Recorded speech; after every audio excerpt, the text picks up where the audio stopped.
쿨리는 오늘 여러 학교를 돌아다니며 취재를 했어. 여러 선생님들을 만났는데 겪었던 이야기를 듣고 나니 마음이 답답해졌어.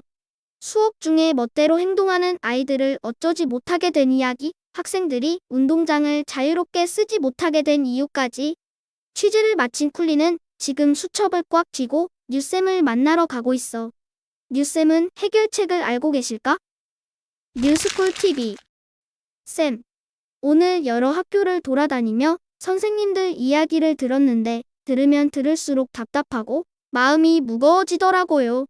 이 문제를 어떻게 풀 수 있을까요? 일단 쿨리가 들은 이야기들을 하나씩 펼쳐볼까? 네, 잘 들어보세요. 수업 시간에 한 학생이 계속 장난을 치며 주변 친구들을 방해하고 있었대요. 선생님이 지금은 수업 시간이야. 자리에 앉아서 집중해줘. 라고 했더니 그 학생이 큰 소리로 맞받아치고 결국 계속 이러시면 아동학대로 신고할 거예요. 라고 했대요. 그런데 그 선생님은 전에도 아동학대 신고를 받아서 큰 고생을 하셨대요. 결국 혐의가 없다는 결론이 났지만 조사가 진행되는 동안 교실에 들어갈 수 없게 됐거든요. 그때의 트라우마 때문에 수업을 방해하는 학생에게 아무 말도 못하게 됐다고 해요. 정말 안타까운 사연이네. 그 교실에 있던 다른 학생들은 어땠을까? 수업을 듣는데 방해가 되겠죠. 게다가 선생님이 그런 아이들을 바로 잡지 않으시면 교실은 정말 엉망이 될 거예요. 그래. 그럼 두 번째 이야기도 들어볼까? 한 선생님이 다투는 학생들 사이를 중재하면서 잠깐 복도에서 마음을 가다듬고 오자고 했대요. 정당한 지도였는데 그중 한 아이의 학부모가 학교에 전화를 매일 수십 통씩 걸면서 항의했고요.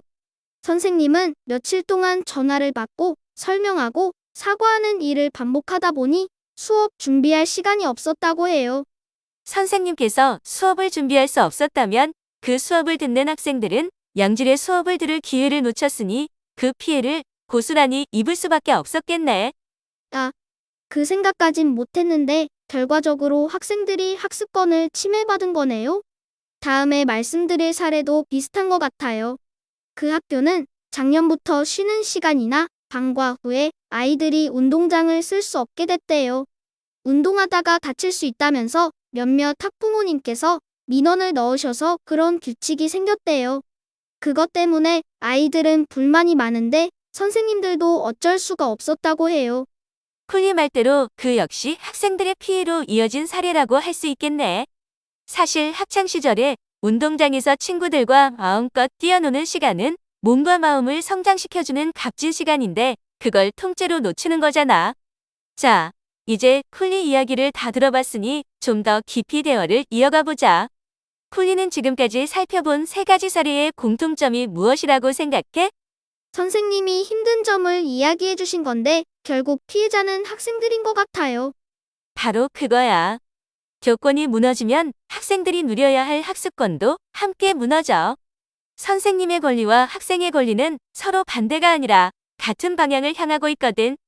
그래서 선생님을 보호한다는 건 학생을 보호하는 것과 같은 말이야. 그럼 이 문제를 어떻게 해결해야 할까요? 우리 모두의 마음가짐부터 바로잡을 필요가 있어. 가족 구성원들이 모여서 가족이라는 공동체를 만들고 국민이 모여서 국가라는 하나의 공동체를 만들듯이 학교도 여러 구성원들이 함께 가꾸어 가야 할 공동체야. 작은 사회라고 할 수 있지. 그곳에는 선생님도 있고 학생도 있고 학부모도 있어. 그리고 모든 구성원에게는 권리가 있지. 행복하게 살 권리, 좋은 교육을 제공하고 받을 권리, 교육을 통해 성장할 권리, 직업의 자유를 누릴 권리 같은 것들 말이야. 그런데 그 권리들이 충돌하면요? 아주 좋은 질문이야. 각자의 권리를 존중하는 동시에 우리 사회의 질서를 지키기 위해 우리는 법과 규칙이라는 걸 만들고 따르지. 그건 학교에서도 마찬가지야. 모두가 편안하고 안전하게 학교 생활을 할 수 있도록 지켜야 할 행동 기준을 정해야 하는 거야. 그러고 보니 우리 반에서도 개학 후 한 주 동안 선생님과 반 친구들이 다 같이 토론을 하면서 1년 동안 지킬 학급 생활 규칙을 정했어요. 그래. 명확한 규칙은 구성원들을 보호해주고 공동체의 질서를 지켜주지. 그리고 구성원들의 권리를 보장해주기도 해. 그런데 그 규칙을 어기는 사람이 있다면 구성원들은 위험에 빠지거나 권리를 침해당하고 공동체의 질서도 무너지겠지. 법이라면 이런 사람을 법에 따라 처벌하겠지만 학교는 그렇게 하기 힘든 경우가 많아. 그러니까 학교에선 구성원들이 스스로 정한 규칙을 더 잘 따르려는 마음가짐이 필요하겠네요. 바로 그거야.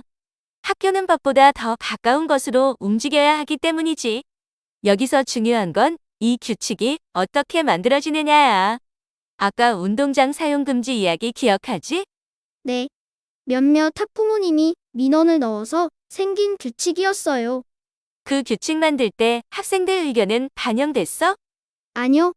학생들은 불만이 많다고 했는데 아무도 물어봐 주지 않았다고 했어요. 그리고 부모님들 중에서도 그 규칙을 납득하지 못하는 분들도 계셨고요. 선생님들의 의견이 반영됐다고 할 수 있을까? 아닌 것 같아요. 그 규칙이 학생들의 권리를 보호해줬다고 할 수 있을까? 아니요. 오히려 뺏은 거예요. 그럼 이 상황을 콜린의 교실 상황과 비교해보자.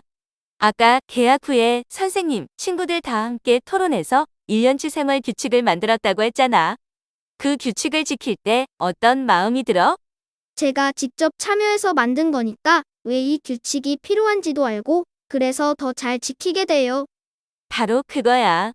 모든 구성원이 함께 참여해서 만든 규칙은 모두의 권리를 지키는 방향으로 만들어질 가능성이 훨씬 높아. 그리고 구성원 모두가 그 이유를 이해하고 있으니 더 잘 지키게 되고, 이처럼 학교 구성원들이 학교에서 일어나는 일에 직접 관심을 갖고 참여해서 공동의 문제를 함께 해결해 나가는 것을 학교 자치라고 해. 학교 자치라는 말은 민주주의랑 뜻이 비슷하네요. 우리나라의 중요한 일을 국민이 결정하는 민주주의요. 아주 예리한데. 쿨리 말대로 학교 자치는 학교라는 작은 사회 안에서 민주주의를 실현하는 방법이라고 할 수 있어. 학교 자치가 제대로 이루어지려면 세 가지 태도가 꼭 필요해. 첫 번째는 관용이야. 나와 다른 의견을 가진 친구를 인정하고 받아들이는 태도이지. 이건 학생들에게만 필요한 태도는 아니야.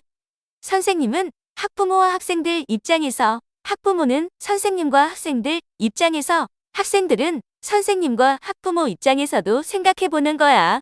그리고 두 번째는요. 두 번째는 비판적 태도야.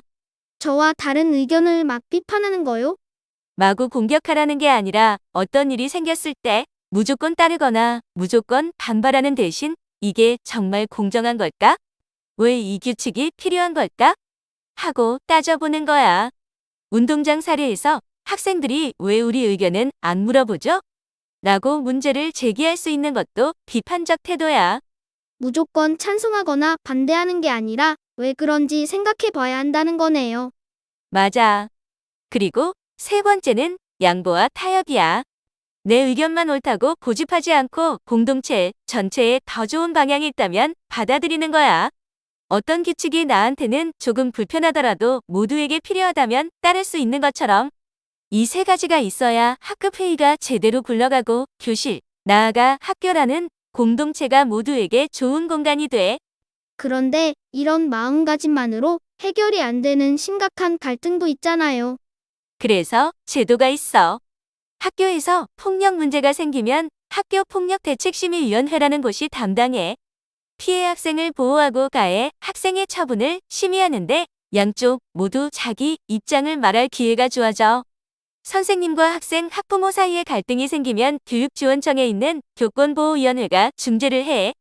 두 기관 모두 어느 한쪽 편을 드는 게 아니라 모두의 이야기를 들어보고 공동체의 가장 좋은 방향을 찾는 곳이야. 다만 이런 제도에 문제가 있다면 구성원 모두가 의견을 내고 문제를 바로 잡을 수 있어야겠지? 쌤 말씀을 듣고 보니 앞으로는 저부터 학교의 주인이라는 생각을 가져야겠다는 생각이 들었어요. 전에는 교장 선생님이나 선생님들이 학교의 주인이라고 생각했거든요. 콜리가 그렇게 말해주니 오늘 대화가 더욱 값지게 느껴지는걸? 교권과 학습권은 따로 떼어놓을 수 있는 게 아니야. 선생님, 학생, 학부모 모두가 학교 공동체의 구성원으로서 서로의 권리를 존중하고 책임을 다할 때 비로소 모두가 행복한 학교가 만들어지는 거야. 앞으로는 학교에서 생기는 여러 가지 문제를 학교 공동체의 구성원답게 두 팔 걷고 해결해 볼게요.